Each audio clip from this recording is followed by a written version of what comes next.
ver, tengo aquí. Y esta mañana la predicación va a ser un tanto distinta. Un tanto distinta en el sentido de que no es bien una predicación, sino más bien una clase bíblica, una clase incluso teológica, para poder seguir hablando acerca de el estudio de las últimas cosas, de escatología, del tema que estamos tratando con el libro de Daniel. Es importante, es necesario aclarar el por qué creemos lo que creemos, ¿de acuerdo? Así que me he visto obligado a hablar de lo que es la hermenéutica, ¿de acuerdo?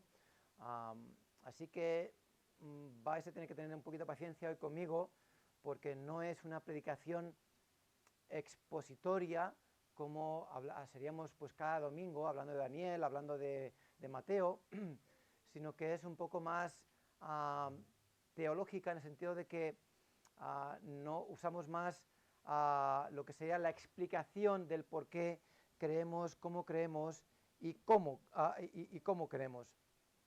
Así que vamos a leer primeramente 1 de Pedro 1, 20, 21, 1 de Pedro 1, versículos 20 y 21.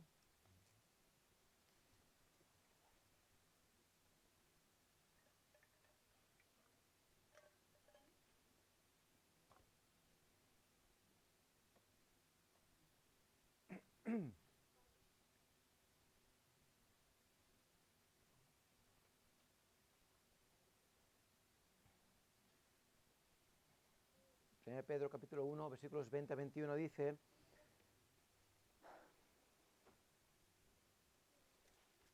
segunda de Pedro.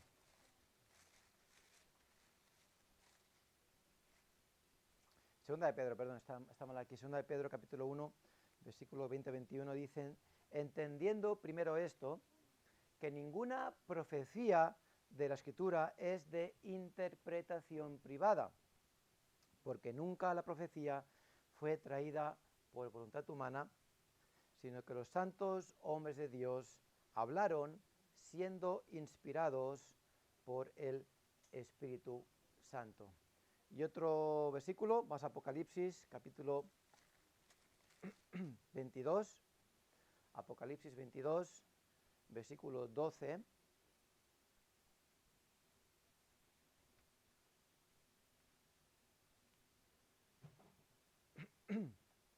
Dice: he aquí, yo vengo pronto, y mi galardón conmigo, para recompensar a cada uno según sea su obra.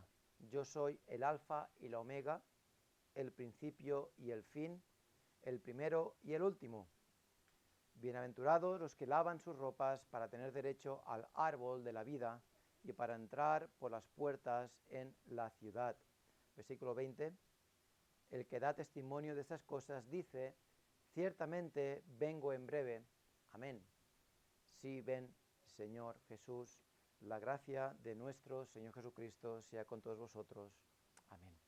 Padre, te pido que tú bendigas esta palabra esta mañana, que tú puedes usarla para tu gloria, que podamos recibirla, entenderla y dejar que ésta nos ayude a poder comprender mejor tu voluntad para nuestra vida. Señor, da discernimiento al corazón y claridad en las palabras. En el nombre de Cristo Jesús te lo pedimos. Amén. Amén. Muy bien, así que es necesario hablar un poco acerca de la hermenéutica. Ahora, ¿qué es? ¿Qué es hermenéutica? ¿Por qué creemos lo que creemos? La hermenéutica es el estudio de los principios de interpretación bíblica, ¿de acuerdo? Estudio de los principios de interpretación bíblica. Y todos, quieran o no, están usando la hermenéutica, a conciencia o sin conciencia, pero todos usan la hermenéutica. Si tú lees la Biblia, vas a interpretarla de un modo u otro. Así que consciente o inconscientemente vas a usar la hermenéutica. Así que todo aquello que sacamos de este libro y aplicamos en nuestra vida está basado en nuestro sistema de interpretación bíblica. ¿De acuerdo? Así que tú lees la Biblia y tú empiezas a estudiarla, o empiezas a leerla y vas a intentar aplicarla. Según cómo la interpretes, llegarás a un lugar o llegarás a otro. Y hay básicamente tres sistemas de interpretación bíblica, ¿de acuerdo? Tres sistemas de interpretación bíblica. Está el alegórico, el semi-alegórico y el literal.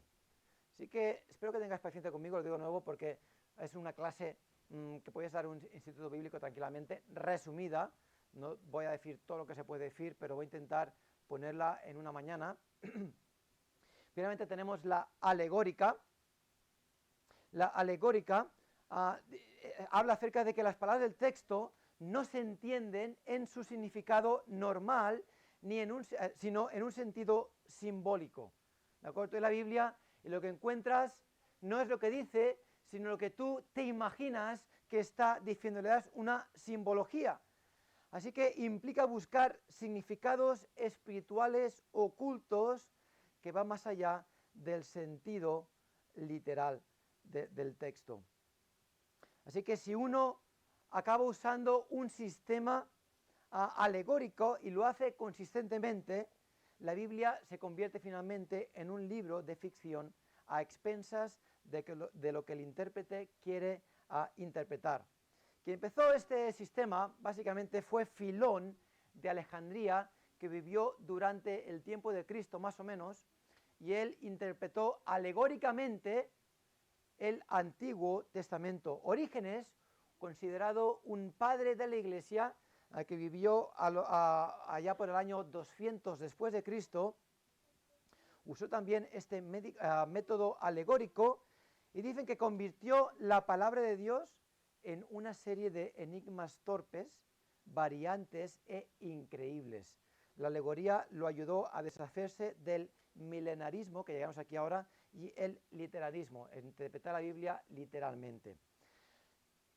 Para poner un ejemplo, si cogéis la parábola de buen samaritano, que todos sabemos bien, ¿verdad? Este buen hombre, Orígenes, entendió esta parábola como una alegoría. Y dice, el hombre que se roba es Adán. Jerusalén es el paraíso. Este hombre venía de Jerusalén e iba a Jericó. Jerusalén es el paraíso y Jericó es el mundo. El sacerdote es la ley y los levitas son los profetas. El samaritano es Cristo, el burro es el cuerpo de Cristo, que lleva la carga del herido, es decir, sus pecados, y la posada es la iglesia. La promesa del samaritano de regresar es una promesa de la segunda venida de Cristo. Así que este hombre cogía la palabra de Dios y la interpretaba alegóricamente casi por completo. Claro, el problema de ello es que según el intérprete, pues dará una interpretación y otro dará otra, y se abren muchas avenidas a cómo interpretar la Biblia. Ahora, tomar este ejemplo. 1 Samuel 17:40 dice que David escogió 5 piedras lisas del arroyo y las puso en su saco pastoril. Alguien que interpreta la Biblia alegóricamente podría decir, bueno, estas 5 piedras, ¿qué son? Bueno, uno podría decir que es fe, esperanza, amor, gozo y paz. Cogí 5 piedras. Y aquí tienes un buen sermón de 5 puntos.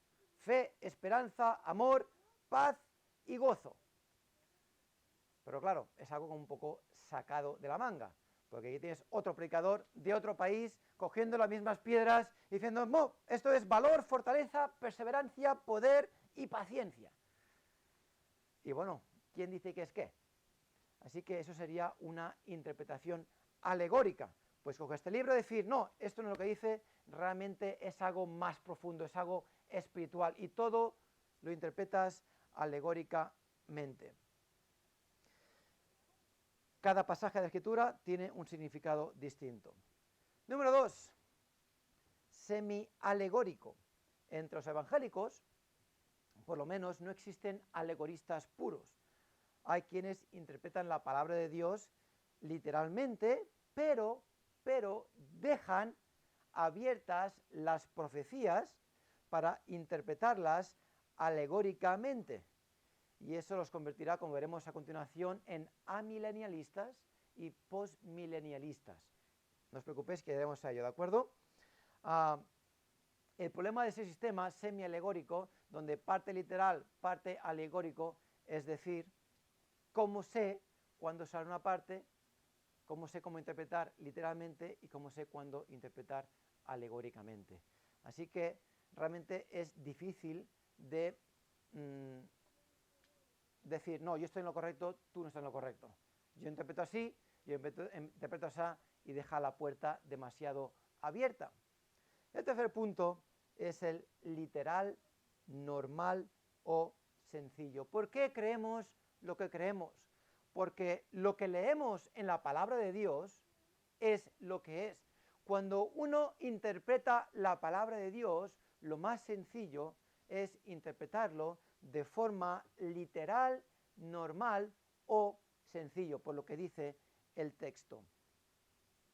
Lo que dice es lo que es.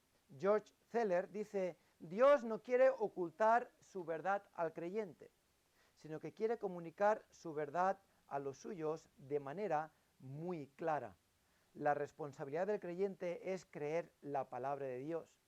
Dios quiere decir lo que dice y dice lo que quiere decir.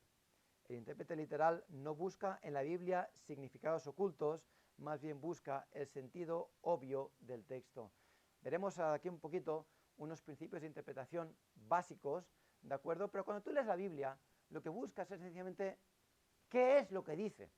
No debemos buscar significados ocultos, porque cuando está oculto, entonces tu mente dirá una cosa y la mente de otro dirá otra cosa. Y es importante buscar qué es lo que dice el texto. Esto es sencillamente la interpretación literal. Si tú sigues la ilustración de David con su honda y sus 5 piedras y le preguntas a un literalista qué es lo que entiendes tú por este versículo, te dirá, bueno, que David fue al arroyo, buscó 5 piedras lisas y tiró una de ellas. Y ahí se queda. ¿Por qué? Porque no hay un significado oculto detrás de todas las cosas. ¿De acuerdo? Cooper, otro autor, dice, cuando el sentido natural de la escritura es de sentido común, no busques otro sentido, por lo cual toma cada palabra por su sentido primario, común y usual, a menos que los hechos del contexto inmediato, estudiados a la luz de pasajes relacionados y de verdades fundamentales, indiquen claramente otra cosa. Y esto veremos ahora a continuación, ¿de acuerdo? Si el sentido llano, literal, tiene sentido, no busques otro sentido para que no termine en un sinsentido. ¿De acuerdo? Lo repito. Si el sentido llano tiene sentido, no busques otro sentido para que no acabe en un sinsentido. Así que el literalista consistente será, veremos, premilenialista, que significa que Cristo, su segunda venida, ocurre antes del milenio. Y de esto no os preocupéis que hablaremos ahora. Y verá también una distinción entre lo que es la Iglesia y lo que es Israel. Wright escribe, nadie niega que la Biblia utiliza figuras retóricas, pero éstas comunican verdades literales y a menudo lo hacen más vívida y literalmente que si no se usaran tales figuras. En vez de cambiar el sentido claro que hay detrás de las figuras, lo realzan. El tema central de la Biblia es espiritual, la redención, pero el contenido no determina los principios hermenéuticos. Piensa, por ejemplo, en el Éxodo. Hemos dicho muchas veces que el Éxodo representa a nuestra situación de salir del pecado a la salvación, ¿de acuerdo? Pero no quiere decir que es una alegoría y que eso no ocurrió. El Éxodo ocurrió. la historia del Éxodo es verídica. El pueblo de Israel estuvo en Egipto de esclavo. Ahora, se puede entender también una verdad espiritual detrás, pero la historia no es una alegoría donde todo tiene su significado, sencillamente son eventos que ocurrieron que tienen una aplicación. Y cuando tú lees el Antiguo Testamento te vas a dar cuenta que muchas cosas hacen referencia a lo que ocurre en el Nuevo Testamento, hacen referencia a lo que nosotros somos. No son alegorías, son hechos verdaderos, pero con aplicaciones prácticas. Por supuesto, dice aquí, el Antiguo Testamento es preparatorio a la revelación más completa del Nuevo, pero eso no significa que el Nuevo Testamento se debe entender alegórica o espiritualmente. Dios se comunicó en forma clara en ambos testamentos y para ello debemos dar gracias. Fíjate que en la Edad Media la Iglesia Católica tuvo la gran idea de decir que este libro no lo podía entender nadie. Solo los sacerdotes y aquellos eruditos prohibieron leer este libro. Es triste, es muy triste, porque Dios no reveló un libro para que la gente no lo pudiese entender. De hecho, es que este libro es bastante claro. Hay pasajes difíciles, de luego que sí, pero en general tú lees este libro y te queda bastante claro. ¿Qué pasó cuando la gente empezó a leer la Biblia? Que dijo, carambas, esto no es lo que enseña la Iglesia Católica. Esto no es lo que me ha enseñado a mí. Dice que la salvación es por fe, no por obras. Cuando uno lee la Biblia. Porque Dios, y gracias a Dios, ha tenido bien darnos un libro claro. Uno no necesita predicación para entender el Evangelio. Uno necesita leer la palabra de Dios. Y la palabra de Dios es más que suficiente. Cuando uno predica, predica la palabra de Dios, uno explica, es importante, pero uno con tener la Biblia ya puede conocer la voluntad de Dios, ya puede conocer la salvación. ¿Sabes por qué? Porque se puede entender, porque es sencilla. Y cuán importante es interpretar la Biblia literalmente, por lo que dice. Así que siendo así, creemos que la mejor manera de interpretar la Biblia es de manera literal y siendo consistentes en ello.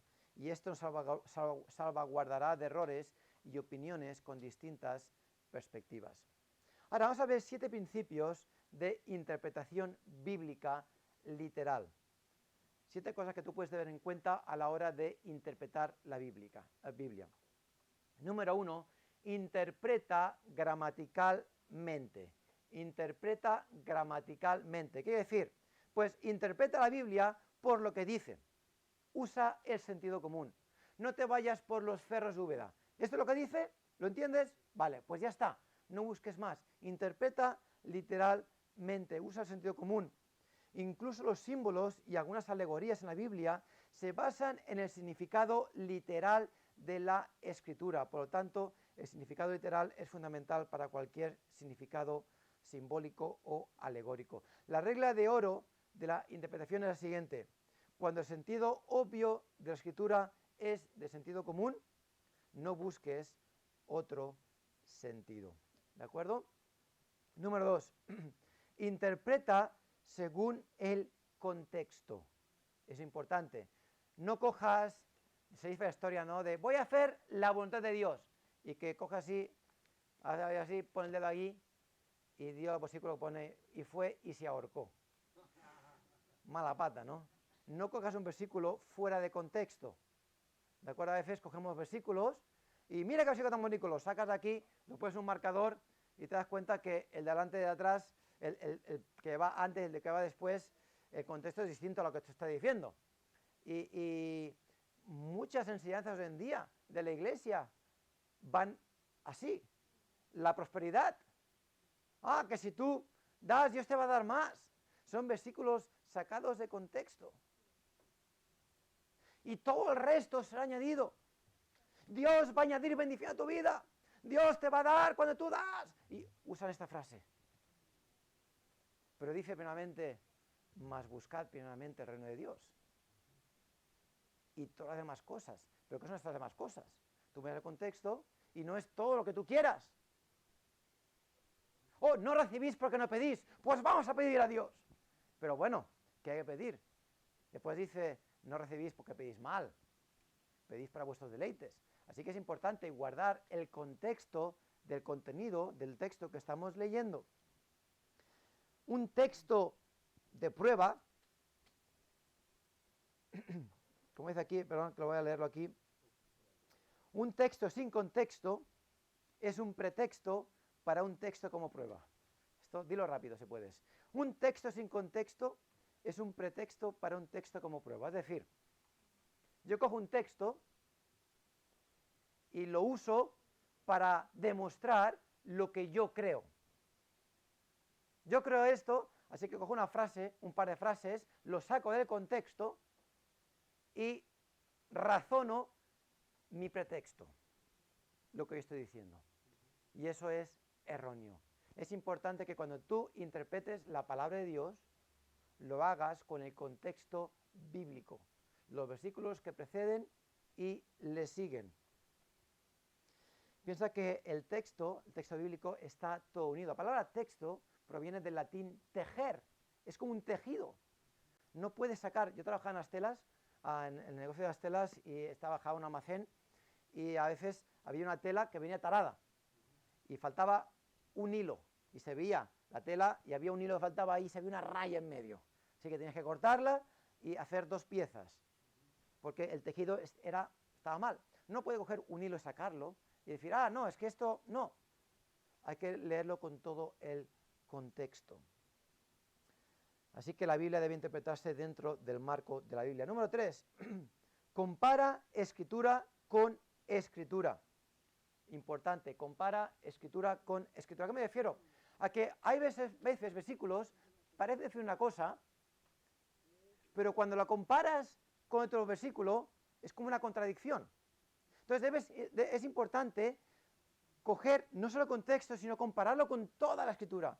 Por ejemplo, Santiago es un libro que si coges por tu cuenta y lo lees fuera del contexto de la Biblia, parece que sea un problema. ¿Por qué? Porque muéstrame tu fe sin tus obras, yo te mostraré mis obras sin la fe. ¿Y cómo? ¿Qué? ¿Las obras de salvación es por obras? No está diciendo eso. Cuando tú coges el libro de Santiago y lo comparas con toda la escritura, te estás dando cuenta que la fe sin obras no es fe que salva. ¿Y cuánta gente hay que dice creer en Dios y después vive como el mundo? Muchas. Y es lo que Santiago está diciendo.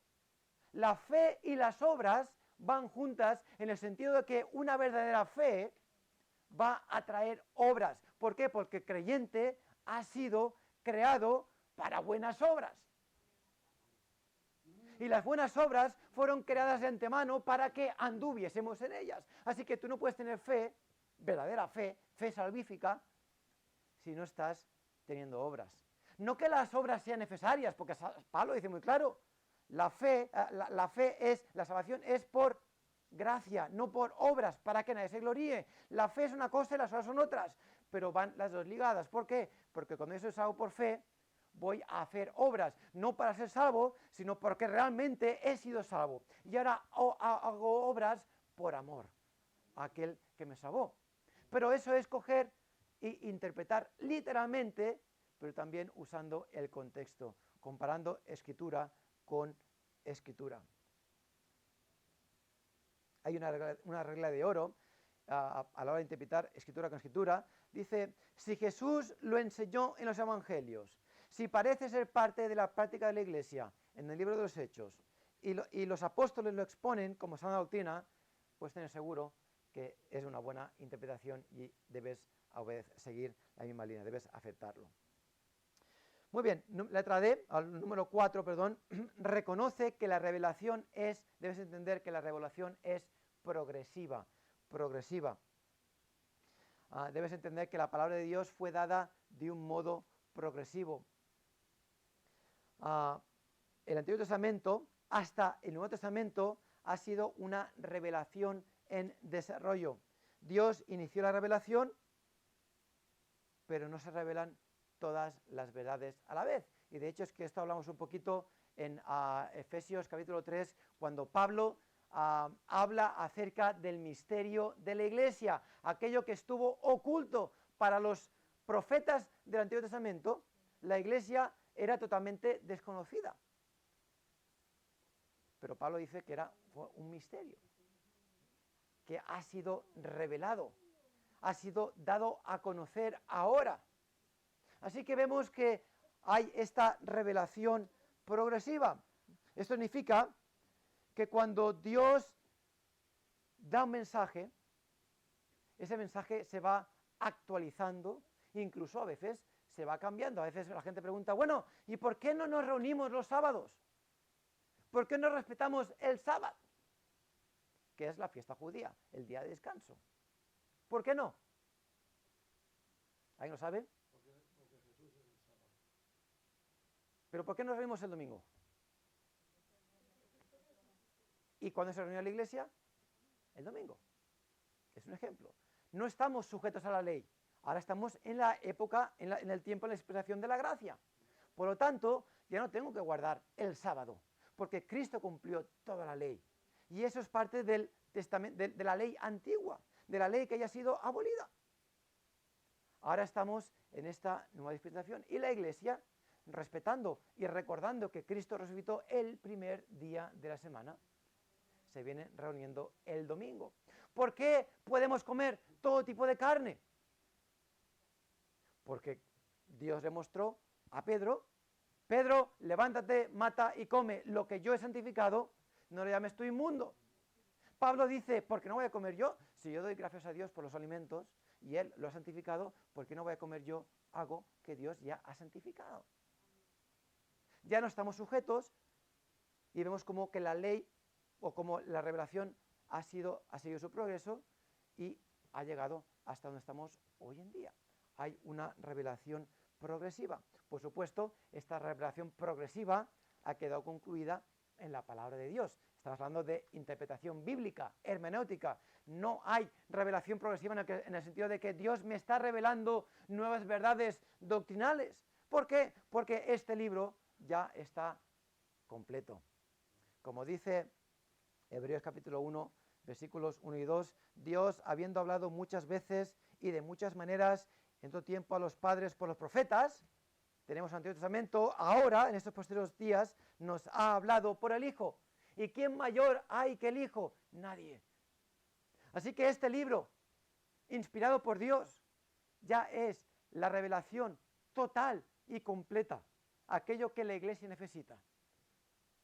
Este libro ha sido una revelación progresiva, pero ya no hay más revelación, así que no escuches a nadie que diga, Dios me ha dicho en sueños que debes hacer esto, o que tú eres aquella, Dios te va a pasar esto, o te va a pasar aquello. Dios ha dado su voluntad revelada perfectamente en su palabra. Y lo demás son habladurías.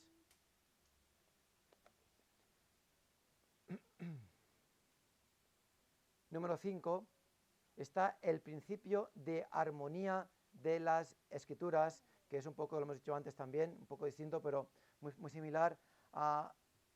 Dios ha dado su revelación perfecta, de modo que no hay contradicción. Pueden haber pasajes difíciles de entender, pero no puede haber contradicción, no hay contradicción en la palabra de Dios. Una parte no puede contradecir la otra. Número 6, el principio del género. El género es un término literario que tiene que ver con la categoría de la literatura que se está considerando. Hay que tener en cuenta cuando uno lee la escritura que hay diferentes tipos de género. La poesía, historia, profecía. Y entonces, según el libro que esté leyendo, puede ser un tipo de género u otro. Hay que también tenerlo en cuenta. Por ejemplo, los Salmos, Proverbios, Eclesiastés, Cantares son libros poéticos. Isaías, historia y profecía también junto ahí dentro. Samuel, los primeros son de Reyes, primeros son de Samuel, Crónicas, son libros históricos. Los Evangelios, biografía e historia. Las epístolas, doctrina, Apocalipsis, profecía. Y hay que tener en cuenta también el tipo de género que es cada libro. Y finalmente, número 7, hay que tener en cuenta el principio gramatical. Y como sabéis, la Biblia fue escrita ¿en qué idiomas? En griego o en hebreo, en arameo y en griego. Y cuando uno traduce la Biblia, es necesario, es importante, o es algo que no hay otro remedio que usar cierta cantidad de interpretación por parte del traductor. No es fácil traducir. De hecho, hay veces que traduzco artículos o traduzco alguna cosa para la iglesia y no es fácil traducir. Hay palabras a veces que yo no soy experto, pero yo sé que hay palabras que son difíciles de traducir. No hay una palabra precisa que traduzca esa palabra original. Y cuando tú tienes la Biblia, yo se lo expliqué ya hace un tiempo, pero este es un libro traducido del griego, del hebreo y del arameo. Así que cuando tú vas a comprar una Biblia, es importante que busques una Biblia traducida literalmente. ¿Por qué? Porque si no es literal, si es una paráfrasis, por ejemplo, lo que tú estás comprando es una Biblia, entre comillas, pero de acuerdo a la interpretación que el traductor le da, lo cual ya le rebaja bastante el nivel que tú le puedes sacar a esta Biblia. Es importante coger una Biblia que ha sido traducida de forma literal, entendiendo también que no hay ninguna traducción perfecta. ¿Por qué? Porque traducción es una traducción humana y el ser humano es imperfecto. Así que cuanto más precisa sea la traducción, más cercana estará a los originales inspirados por Dios. Porque ¿qué fue inspirado por Dios? La palabra de Dios, ¿de acuerdo? Pero ¿dónde está la palabra de Dios? En los manuscritos originales. ¿Existen los manuscritos originales? No. Son copias de copias de copias. Ahora, cuando uno estudia los manuscritos que hay hoy en día, se queda maravillado, boquiabierto, de qué manera coinciden. Es una maravilla. Y ahí está la doctrina de la preservación de la palabra de Dios. Dios ha preservado su palabra en todos estos manuscritos y los pones uno al lado del otro, y todos son porciones pequeñas, pero uno al lado del otro coinciden de manera casi milagrosa. Hay miles de porciones de las escrituras. Por ejemplo, ¿os acordáis que hablamos de los rollos del Mar Muerto? Los rollos del Mar Muerto es un hallazgo arqueológico increíble que corroboran casi a la perfección lo que nosotros tenemos ya como el Antiguo Testamento. Entonces, sin alargarme mucho aquí, hoy en día sabemos que tenemos una buena traducción de la palabra de Dios porque esta es muy fidedigna a los manuscritos que tenemos de la palabra de Dios. ¿De acuerdo? Aquí lleva un poco de historia de la Biblia, de cómo nos llegó la Biblia, que es otro tema, pero en nuestra versión Reina Valera de años 60, que es la más actual, basada en los textos griegos y hebreos masoréticos, y el texto recibido, como podemos conocerlo, es una traducción literal y muy buena de la palabra de Dios. Así que podemos tener tranquilidad en este libro, pero también hay, como veremos ahora, hay herramientas que nos ayudan a entender mejor los textos. Hay léxicos, hay diccionarios, hay comentarios bíblicos que podemos usar para poder interpretar la Biblia incluso mejor. Son herramientas que podéis comprar en una librería evangélica y que os animo a hacer. Hay veces que hemos usado, de tanto en tanto uso alguna palabra en griego y doy la explicación, como por ejemplo se viene ahora la palabra arete en griego, que significa, ¿os acordáis alguna vez qué significa la palabra arete? Excelencia, excelencia. Y es lo mejor de lo mejor. Y hay que buscar la excelencia. Hay muchas palabras griegas, ¿de acuerdo? La palabra amor, que son 3 palabras en griego, y la palabra amor es la palabra ágape mayoritariamente en la Biblia, y nos ayuda a entender, el griego nos ayuda a entender mejor el significado de la palabra o de lo que el autor, el Espíritu Santo y el autor humano querían decir cuando usaban la palabra en cuestión.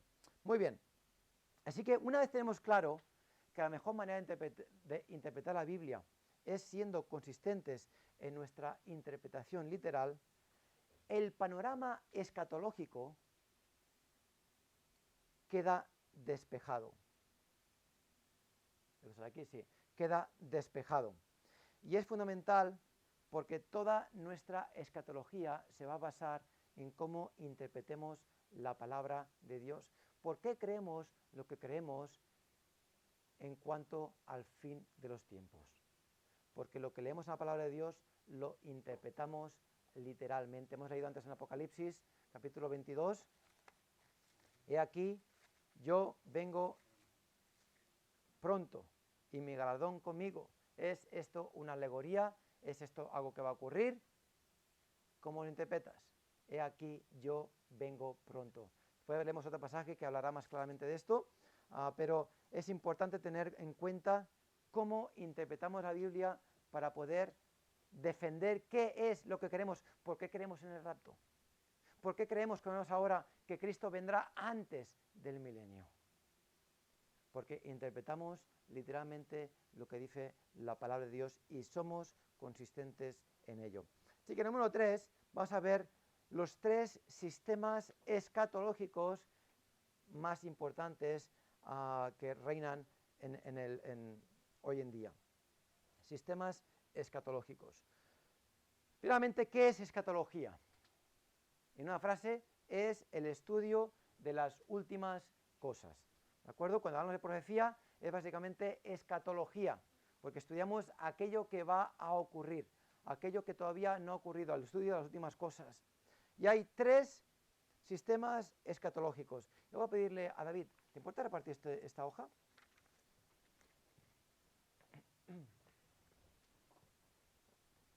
Hay 3 sistemas escatológicos. Primeramente está el amilenialismo. El amilenialismo. ¿Qué es el amilenialismo? ¿A qué suena amilenialismo? Tiene que ver algo con el milenio, ¿verdad? Pero la palabra a en el griego es negar. Así que el amilenialista niega el milenio. Mantiene la idea de que no habrá milenio y tampoco habrá reinado terrenal de Cristo.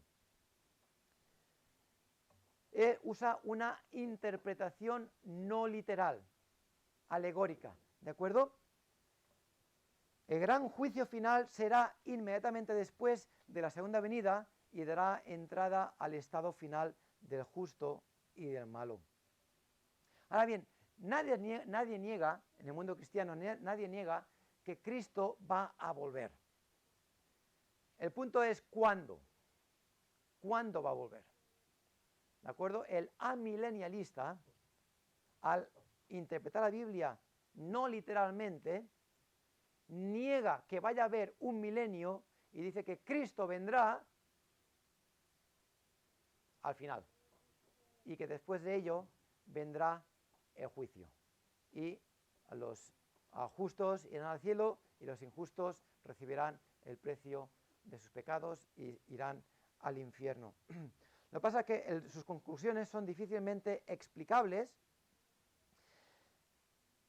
porque está basado en un método alegórico de interpretación y lo que produce muchas explicaciones. Y según qué autor y que según qué teólogo te da una cosa, te dirá otra, porque esencialmente es alegórico.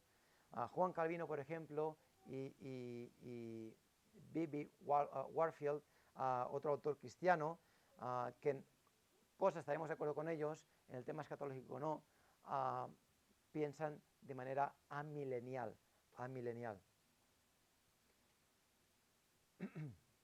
Número 2 está el postmilenialismo. Por cierto, esta hoja que os he dado ahora tiene que haber ido en el boletín, pero léela después tranquilamente en casa. Da la distinción entre estos 3 grupos de pensamiento, ¿de acuerdo? Está el postmilenialismo, el amilenialismo y está el premilenialismo dispensacional que nos representaría a nosotros, ¿de acuerdo? ¿Por qué creemos lo que creemos? Sencillamente porque somos literalistas, creemos la palabra o interpretamos la Biblia literalmente y eso nos convierte en premileniales y también, como veremos, en dispensacionales que lo veremos más adelante. Pero claro, yo no podía hablar acerca del rapto y acerca de las últimas cosas sin hablar de esto antes, porque esto es básico para entender el por qué creemos en lo que creemos. ¿De acuerdo? el postmilenialismo descansa en la creencia, y por supuesto es una interpretación no literal también, y descansa en la creencia de que la predicación del Evangelio será tan exitosa que el mundo se convertirá. Recuerdo una señora que vino a una iglesia y dijo, vamos a orar para que todo el mundo se convierta. Bueno, este es un punto de vista postmilenial. ¿Por qué? Porque ellos creen que el poder de Dios es tan grande, y es verdad, es muy grande, que la predicación de la palabra no puede volver a Cristo vacía, y por lo tanto todo el mundo va a recibir la palabra de Dios y todo el mundo va a ser salvo, y cuando todo el mundo sea salvo, entonces Cristo vendrá. En un sentido, la Iglesia está preparando este reino milenial. Y cuando eso ocurra, Cristo vendrá después del milenio. El reino de Cristo, dice, en cuyo lugar es el corazón humano, será completo y universal. La paz prevalecerá y la maldad será virtualmente erradicada. Entonces, cuando el Evangelio ha entrado completamente en vigor, Cristo volverá. Es un punto de vista optimista, ¿de acuerdo? Las cosas van para mejor. Y este postmilenialismo se hizo sobre todo popular con Agustín. Agustín, con su sistema de interpretación alegórico, dijo que el milenio no era algo futuro, sino que ya había empezado con la primera venida de Cristo. Y es una introducción gradual y casi no se puede percibir. Y de hecho es que ha persistido por bastante tiempo hasta llegar al siglo XIX, donde volvió a aparecer con el movimiento misionero mundial, cuando tantos misioneros fueron enviados alrededor del mundo y la palabra de Dios fue recibida, hubieron avivamientos y parecía que la predicación de la palabra hacía que el mundo se convirtiese y parecía que eso iba a ir avanzando de tal modo que el pecado iba a ser erradicado para dar entrada a la persona, la segunda venida del Señor Jesucristo. Esa es la enseñanza postmilenial. Y de hecho también que el cambio en la sociedad, los avances en la sociedad también ayudaron a muchos a inclinarse al postmilenialismo. Todo iba para mejor. Pero de nuevo está basado en un modo de interpretación no literal. Y número 3 está el premilenialismo. Premilenialismo. Y si tú coges la palabra de Dios y la interpretas literalmente, acabarás siendo un premilenialista. ¿Por qué? Porque todo a fin de que Cristo va a venir antes del milenio. Los 3 primeros siglos de la Iglesia, el punto de vista escatológico, el punto de vista de las últimas cosas, fue el premilenialismo. Justino mártir, Ireneo y tantos otros en sus escritos tienen esta idea, esta escatología premilenial. ¿Qué es esto? Que Cristo vendrá antes del milenio y que Él reinará físicamente por 1000 años en la tierra. En el tercer siglo, como hemos dicho, Agustín y su manera de entender la profecía hizo que el premilenialismo, en aquel tiempo llamado quilialismo, quedó relegado casi como para las sectas, ¿de acuerdo? Grupos muy reducidos y reinó el postmilenialismo. Pero ya en el siglo XIX también, en el siglo XX, perdón, el premilenialismo volvió a florecer gracias al dispensacionalismo, que veremos también qué es esto más adelante, a la Biblia, a Scofield y a John Darby, y al interpretar la Biblia literalmente. Ahora, ¿qué es lo que enseña el premilenialismo? El premilenialismo está comprometido con el concepto de un reinado terrenal de Cristo de 1000 años. Vamos a Apocalipsis capítulo 20, versículos 4 al 7. Y ese sería el texto fundamental para el premilenialista. Apocalipsis 20, versículos 4 al 7. Dice, y vi tronos, y se sentaron sobre ellos los que recibieron la facultad de juzgar, y vi las almas de los decapitados por causa del testimonio de Jesús y por la palabra de Dios, los que no habían adorado a la bestia ni a su imagen, y que no recibieron la marca en sus frentes ni en sus manos, y vivieron y reinaron con Cristo 1000 años. Pero los otros muertos no volvieron a vivir hasta que se cumplieron 1000 años. Esta es la primera resurrección. Bienaventurado y santo el que tiene parte en la primera resurrección.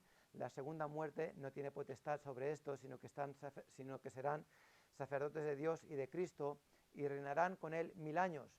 Cuando los 1000 años se cumplan, Satanás será suelto de su prisión y saldrá a engañar a las naciones, etcétera, etcétera. Pero cuando uno coge este pasaje, literalmente se da cuenta de que hay 1000 años y de que hay 2 resurrecciones. Cuando uno interpreta literalmente, se da cuenta de que Cristo viene antes de esos 1000 años. ¿Os acordáis de la estatua de Nabucodonosor? ¿Qué ocurre después del cuarto reino, o del quinto reino, de los pies mezclados, del hierro mezclado con barro cocido? ¿Qué cae del cielo? Una roca, no cortada con mano. ¿Y qué es lo que introduce? Un reino que nunca jamás será removido. ¿Ocurre antes o después? Ocurre antes. Viene e introduce el reino. Y cuando uno interpreta la Biblia literalmente, se da cuenta de que Cristo viene para introducir o para empezar este reino. Así que el premilenialista ve a Cristo como físicamente presente durante dicho tiempo, cree que volverá personal y corporalmente para inaugurar el milenio, por lo tanto el milenio debe ser algo que ocurrirá en el futuro. También se entiende, al interpretar literalmente, que el milenio será un evento repentino, cataclísmico, y que el reinado de Cristo será completo desde el principio del milenio. La maldad habrá sido virtualmente eliminada. ¿Cuándo? Cuando Cristo venga a reinar la tierra. ¿Por qué creo lo que creo? Porque interpreto la Biblia literalmente. Porque ahora dice que Cristo viene, y que Cristo viene antes de ese milenio. Y que en el milenio habrá paz. Y que en el milenio los leones convivirán con los corderos. Pero todo eso ocurre en el milenio. Que en el milenio Cristo gobernará con vara de hierro. Que en el milenio el pecado será casi eliminado por completo. Que en el milenio Satanás será atado por 1000 años. Y que al final del milenio Satanás será desatado. Y que de algún modo increíble, pero cierto, muchos, miles de millones de personas se rebelarán contra Dios y Dios los castigará porque Satanás los habrá engañado al final del milenio. Pero eso viene por interpretar la Biblia literalmente, no alegóricamente. He ahí la importancia de la interpretación. Al interpretar literalmente la Biblia también entendemos que Israel es una cosa y la Iglesia es otra cosa. Entendemos también que Dios todavía no ha cumplido todas las promesas dadas a Abraham y todas las promesas dadas a David. Abraham, en el pacto abrahámico, nos damos cuenta que Dios le promete un territorio que en ningún momento de la historia Israel ha dominado, ha controlado. Y si entendemos que la palabra de Dios se ha cumplido hasta el momento al 100%, entendemos también que lo que resta por cumplir se va a cumplir al 100%. Entonces, si tú coges la Biblia, literalmente te das cuenta que Dios no cumple todavía las promesas a Abraham. Y Dios no puede mentir. Por lo tanto, falta por cumplir. ¿Cuándo se cumplirá la promesa de que iba a dominar todo ese territorio? En el reino milenial, donde Cristo reinará en la tierra desde Jerusalén. Y Israel vivirá gobernará o ocupará todo el territorio que Dios le prometió a Abraham. Está el pacto davídico, donde Dios le promete a David que su simiente se sentaría siempre, eternamente, en el trono de David, su padre. ¿Ha ocurrido eso alguna vez? No creo todavía. Debe cumplirse. ¿Cuándo? Cuando Cristo reine en la tierra por esos 1000 años. Ahora, el único modo de interpretar esto así es interpretando literalmente. Es fundamental. Así que todo lo que vayamos a decir acerca de la escatología debe basarse literalmente en lo que entendemos en la palabra de Dios. De otro modo, llegamos a otro destino. ¿De acuerdo? Así que me he visto forzado a presentaros esta lección para poder justificar lo que vamos a decir más adelante, en cuanto al rapto, en cuanto a todo lo que va a ocurrir en el futuro. ¿De acuerdo? Así que espero no haberos aburrido en demasía, pero era necesario. Pues vamos a dejarlo aquí y vamos a despedir de una oración y espero que nos veamos el miércoles, si Dios quiere, en la reunión de oración y también el domingo que viene. Señor, te pido que tú bendigas tu palabra, que Señor podamos regocijarnos en que tú eres fiel, en que tú no dejarás que ni una tilde, nada quede que no se cumpla de tu palabra. Señor, nos gozamos en que podemos ver un día, ese día tan precioso en el que tú vendrás a buscar a tu iglesia en las nubes y que nos reuniremos contigo y que estaremos contigo viendo y observando el cumplimiento de todas estas promesas para con tu pueblo. Y qué gozo es tener esta esperanza bienaventurada. Señor, ayúdanos a poder recapacitar y entender estas verdades y dejar que éstas hablen a nuestro corazón.